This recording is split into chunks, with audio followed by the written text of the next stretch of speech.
여러분 안녕하십니까? 10월 27일 금요일 넘치는 우리 교회 매일 묵상 시작하도록 하겠습니다. 오늘 본문 말씀은 열왕기상 21장 11절부터 29절까지 말씀입니다. 어제 우리가 본문에 살펴본 바는 나봇의 포도원을 뺏고 싶어서 안달이 난 그 아합과 또 그것을 해주겠다고 했던 이세벨의 모습이었습니다. 그래서 이세벨이 나봇이 사는 성의 장로들과 귀족들에게 편지를 보내고 나봇을 죽일 계획을 세우는 것을 볼 수 있습니다. 오늘 본문의 11절부터 16절까지 말씀해 보면 이세벨이 지시한 대로 장로들과 또 귀족들이 나봇을 높은 곳에 두고 또 이렇게 금식을 선포하고 이런 일이 있었고, 불량한 사람 두 사람이 와서 나봇을 왕과 하나님을 이렇게 저주한 사람이라고 이야기를 해서 결국 나봇을 죽이게 되는 것을 봅니다.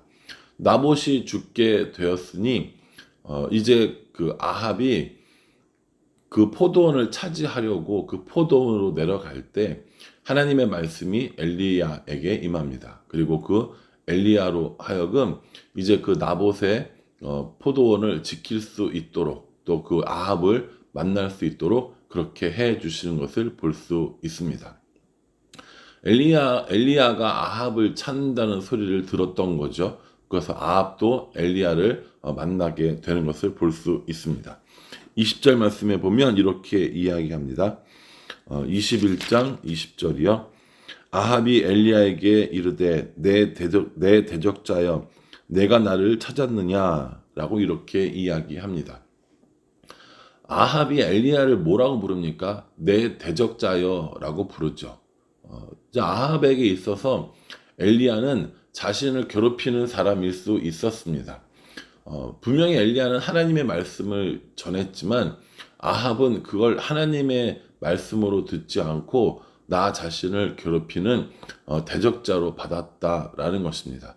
때로 우리 아합처럼 하나님의 말씀이 선포되어지고 혹은 하나님 말씀을 읽고 묵상하던 중에 내게 주시는 말씀 혹은 내 마음을 찌르는 듯한 그런 말씀에 이렇게 반응할 때가 있습니다. 저건 난 못해. 저건 할 수 없어. 왜 저런 걸 나한테 시키지? 왜 말씀이 저런 거야? 라고 하면서 마치 하나님이 우리를 대적하는 것처럼 이렇게 느낄 경우들이 있다라는 겁니다.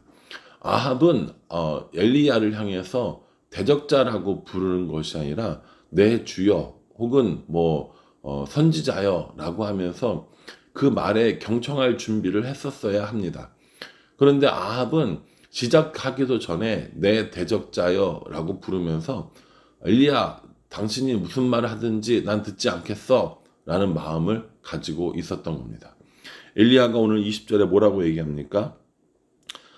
대답하되 내가 찾았노라 내가 내 자신을 팔아 여호와 보시기에 악을 행하였으므로 라고 이렇게 얘기합니다. 그러니까 아합의 잘못이 뭐라는 거예요?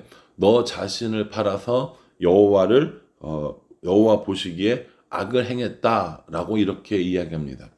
그냥 악을 한 게 아니라 자기 자신을 팔아서 악을 행했다라고 이렇게 이야기합니다. 우상을 숭배한 이야기일 수도 있고요. 또 나봇의 이 포도원을 억지로 강제로 빼앗은, 그래서 나봇을 죽이기까지 한 이 사건들을 통칭해서 너 자신을 팔아서 여호와를 거역했다라고 표현하고 있는 겁니다.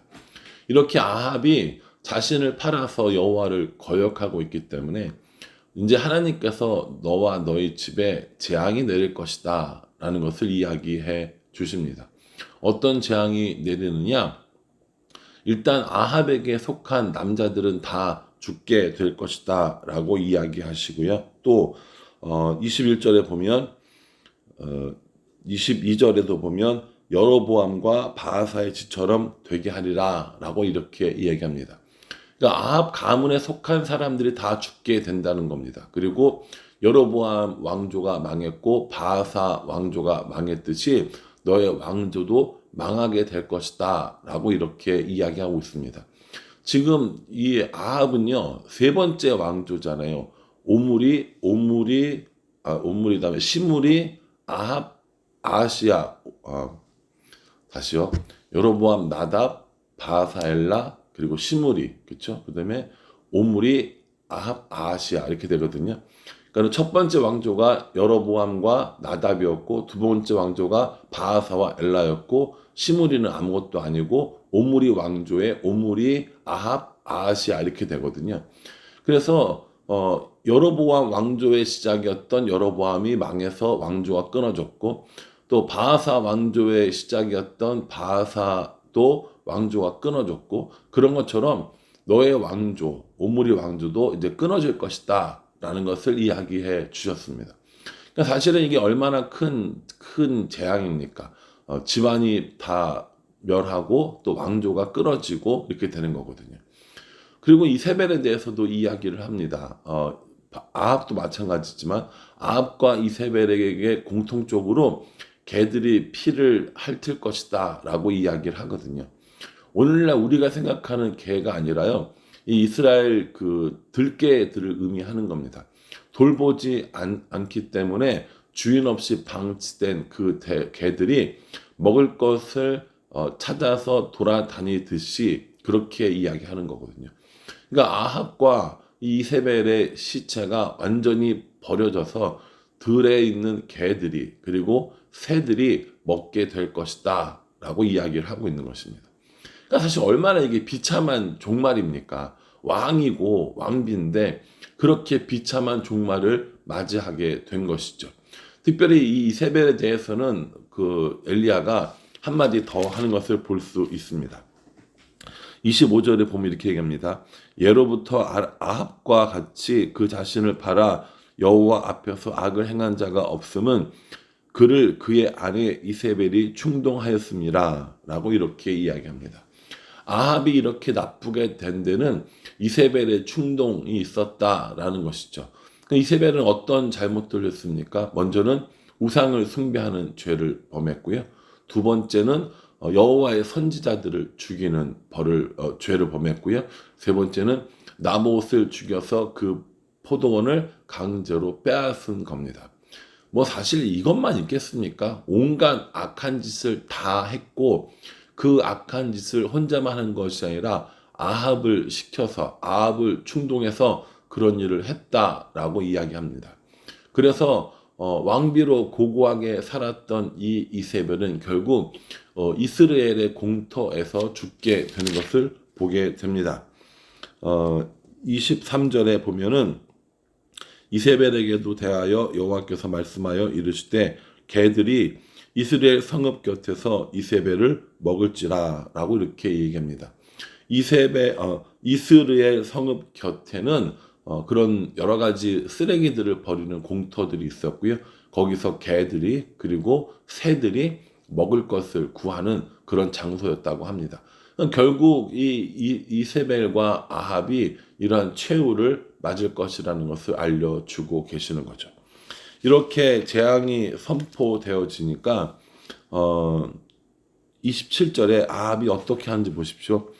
아합이 이 모든 말씀을 들을 때 그의 옷을 찢고 굵은 배로 몸을 동이고 금식하고 굵은 배에 누우며 또 풀이 죽어 다니더라 라고 이렇게 얘기합니다. 아합이 이 얘기를 들으니까 반박하지도 못하고 이제 정말 회개의 모습을 하는 것을 볼 수 있거든요. 여기 옷을 찢고 굵은 배로 몸을 동이고 금식하고 굵은 배에 누우며 이건요 어떤 거냐면 회개하는 사람의 모습입니다. 옷을 찢고 굵은 배, 그래서 상복 같은 것이죠. 그런 것들을 입고 굵은 배에 누웠다. 이건 이 엘리야의 말을 듣고 하나님 앞에 회개하는 모습을 보여주고 있는 겁니다. 그러면서 형식적으로만 그렇게 한 것이 아니라 풀이 죽어 다녔다라고 이야기하면서 마음으로 진심으로 뉘우치고 회개하고 괴로워하는 이 모습들을 보여주고 있는 겁니다. 여기서 굉장히 놀라운 하나님의 반응이 나옵니다. 28절에 29절에요. 여호와께서 엘리야에게 뭐라고 말씀하시냐면 아합이 내 앞에서 겸비함을 내가 보느냐 그가 내 앞에서 겸비함으로 내가 재앙을 저의 시대에는 내리지 아니하고 그 아들의 시대에야 그의 집에 재앙을 내리리라 하셨더라 라고 이렇게 이야기를 하고 있습니다. 그러니까 이 아합이 하나님 앞에 회개하고 이렇게 하는 모습을 하나님이 기쁘게 보셨다는 겁니다. 그 모습이 겸비했다라는 겁니다. 이 겸비했다라는 말이 우리가 잘 쓰지 않는 말이고 좀 용어가 좀 이렇게 헷갈리는데, 원래 겸비했다라고 하는 건 두 가지를 동시에 갖췄다라는 의미로 지금은 쓰고 있거든요. 국어사전 보면 그겁니다. 뭐 외모와 지성을 겸비했다, 뭐 건강과 뭐 그 학식을 겸비했다, 이렇게 얘기할 때 두 가지를 동시에 갖춘 모습을 겸비했다라고 표현하는데, 이걸 영어 성경으로 보면요, humble이라고 하면서 겸손을 의미하는 겁니다. 그러니까 하나님께서 보시기에 아합이 그렇게 옷을 찢고 굵은 베옷을 입고 금식하며 굵은 배에 눕는 이런 행동들이 진심으로 하나님 앞에 회개하고 겸손한 마음을 가졌다라고 하는 것을 의미하는 것입니다. 이렇게 아합이 겸손한 모습을 보여주니까 하나님께서 한 발 뒤로 물러서십니다. 아합의 때가 아니라 아합의 아들의 때에 이 왕조가 결국에 끝날 것임을 알려주는 것이죠. 그 전까지는 2명씩밖에 왕을 못했거든요. 여로보암 나답 했고요, 또 바하사 엘라가 했었는데, 이제 오므리 왕조도 오므리하고 아합으로 끝날 뻔했는데 하나님께서 아합의 겸비함을 보시고 아하시아까지 그것을 연결해 주시는 것을 볼 수 있습니다. 그러니 오늘 이 말씀을 통해서 아무리 악한 아합일지라도 하나님 앞에 겸손하게 회개하고 엎드리면 또 다른 은혜, 또 다른 긍휼을 주심을 우리는 볼 수 있습니다. 어떻게 아합에게 이렇게 하실 수 있습니까? 라고 한다면 저도 왜 그러는지는 모르겠어요. 저는 하나님이 아니기 때문에. 그러나 하나님께서는 분명히 겸비하는 사람, 겸손한 사람, 그리고 진심으로 회개하는 사람에게 기회를 주시는 건 맞는 것 같습니다. 그렇다고 해서 아합이 하나님께로 완전히 돌아와서 정말 모든 것이 아름답게 해피엔딩으로 끝났느냐? 그건 아닙니다. 여전히 아합의 집에 내리기로 했던 재앙은 유효하지만 그 왕조가 한 번 더 아들까지 간다는 것 외에는 변동된 사항은 없는 듯 합니다. 사랑하는 성도 여러분, 오늘 우리 이 말씀 보면서 아합은 참 비참하네, 아합의 마지막이 참 안타깝네, 이런 생각들을 할 수 있습니다. 그런데 제가 여러 번 말씀드리지만 아합의 모습과 우리 모습이 별반 다르지가 않아요. 우리도 말씀에 대적하여서 또 하나님의 이 그 명령에 대적하면서 살고 있는 사람일 수도 있고요. 뿐만 아니라 이렇게 다시 한번 회개의 기회를 주시는 그 기회를 붙잡고 살아가는 사람일 수도 있습니다. 그러니 말씀 묵상하시면서 나와 성경에 나오는 인물들은 전혀 다른 사람이 아니라 내가 그 사람일 수 있고 나에게 동일하게 주시는 말씀이라는 사실을 인식하면서 우리가 묵상할 필요가 있다는 겁니다. 바라기는 아합처럼 말씀에 대적하는 사람 되지 않기를, 그리고 회개의 기회를 주시면 그 기회를 겸손하게 받고 진심으로 회개하는 사람이 되어야 한다는 사실을 오늘 이 말씀에서 꼭 깨달았으면 좋겠습니다. 그래서 저도 또 여러분들도 하나님의 은혜를 누리며 하나님의 그 넘치는 사랑을 날마다 경험하면서 살아가는 우리가 될 수 있기를 주님의 이름으로 축복합니다. 기도하겠습니다. 하나님, 아합의 모습을 봅니다. 하나님 말씀을 대적하였고 또 선포되어지는 말씀에 회개하고 엎드리는 모습도 보게 되어집니다. 우리도 아합 같은 모습을 가지고 살아갑니다. 하나님 말씀을 대적할 때도 있고 또 회개하며 엎드릴 때도 있습니다.